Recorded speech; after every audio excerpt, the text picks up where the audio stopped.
Hello students, welcome to जैमा maths and economics classes.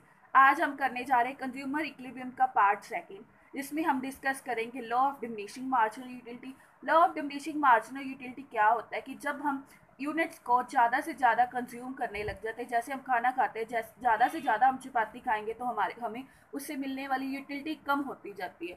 First चपाती पे हमें यूटिलिटी ज़्यादा मिलती है, सेकेंड पे उससे कम, थर्ड पे उससे कम।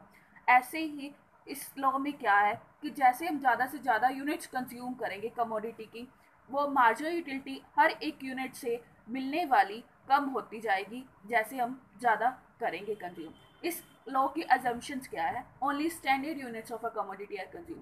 स्टैंडर्ड यूनिट्स कंज्यूम करनी है, जैसे a cup of tea, not a spoon of tea. Cup एक स्टैंडर्ड यूनिट है। Consumption of commodity is continuous. Consumption क्या होनी चाहिए? कंटिन्यूस होनी चाहिए। ऐसे ना हो कि 10 मिनट्स पहले हमने चाय पी है तो 10 मिनट्स के बाद हम करें कि मेरी तो यूटिलिटी कम ही नहीं हुई, पर इसलिए नहीं होगी क्योंकि हमने कंटिन्यूस नहीं किया। कंटिन्यूस करना होगा कमोडिटी को consume. Consumer equilibrium. Consumer equilibrium क्या है? कंज्यूमर इक्विलिब्रियम ये है कि जैसे जो हमारी इनकम है, हम मार्केट प्राइस को देखते हुए प्लान करते हैं कि हमने किस कमोडिटी पे कितना एक्सपेंडिचर करना है। जो जिस तरह भी हम एक्सपेंडिचर करें उससे हमें सेटिस्फेक्शन क्या हो, ज़्यादा हो। ये होता है कंज्यूमर इक्विलिब्रियम। जैसे हम अपनी इनकम को मार्केट गुड्स पर अ, करेंगे स्पेंड, उससे हमें सेटिस्फेक्शन क्या होनी चाहिए? ज़्यादा होनी चाहिए, मैक्सिमम होनी चाहिए। Consumer equilibrium one commodity case. Consumer equilibrium के टू केस हैं, one commodity case and two commodity case. जब हमने एक कमोडिटी लेनी है तो हमें क्या कंज्यूमर देखता है एक कमोडिटी के लिए? Price of the commodity. Price क्या है कमोडिटी का?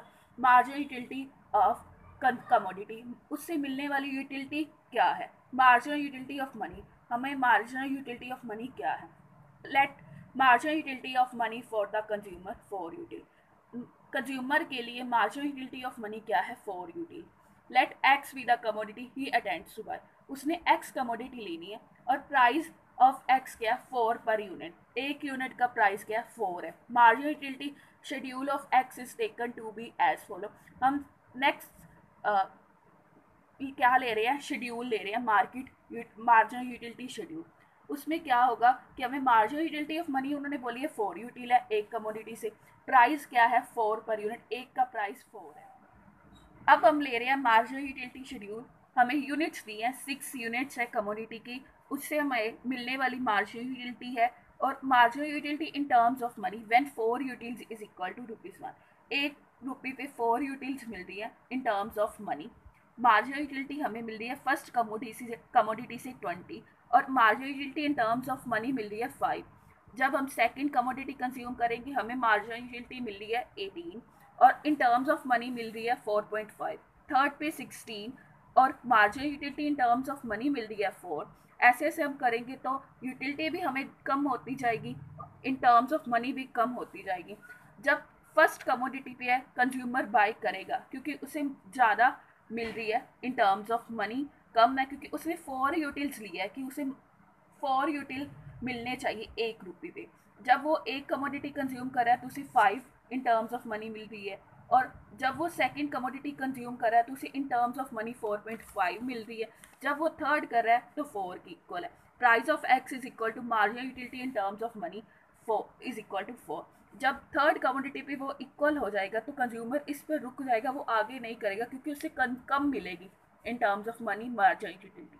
सो हमने उसकी डायग्राम यहाँ पे रिप्रेजेंट की है। Marginal utility of X, X axis पे हमने लिया कंजप्शन ऑफ कमोडिटी एक्स। क्या क्या कंजप्शन कर रहे हैं कमोडिटी एक्स की? ये marginal utility and price of the commodity. For से ये क्या है? उसका सरप्लस है। पहले जो हमने देखा कि 3 कमोडिटीज़ पे उसे सरप्लस मिल रहा है, थर्ड कमोडिटी पे वो आके रुक जाएगा, उसके बाद उसे सरप्लस नहीं मिल रहा, उसका लॉस हो रहा है अगर वो कमोडिटी परचेज करता है। अब हम देखेंगे consumer equilibrium in two commodity case. हमने देखा कि जब तक price is of X is equal to marginal utility of money हो जाता है तो कंज्यूमर रुक जाता है परचेज करना, क्योंकि उसके बाद उसे गेन नहीं हो रहा होता। हम क्या टू कमोडिटी केस में क्या होगा? Marginal utility of X upon price of X is equal to marginal utility of money. जब वो एक्स कमोडिटी का लेगा, जब उसका एक्स कमोडिटी पे मार्जिनल यूटिलिटी ऑफ मनी के इक्वल हो जाएगा तब वो रुक जाएगा। जब वो वाई कमोडिटी, इसमें दो कमोडिटीज़ वो ले रहा है ना, जब marginal utility of Y upon price of Y is equal to marginal utility of money हो जाएगा, तो वो वाई कमोडिटी को भी लेना कम कर देगा, मीन्स लेना छोड़ देगा, क्योंकि उससे उसको मिलने वाला गेन कम हो जाएगा।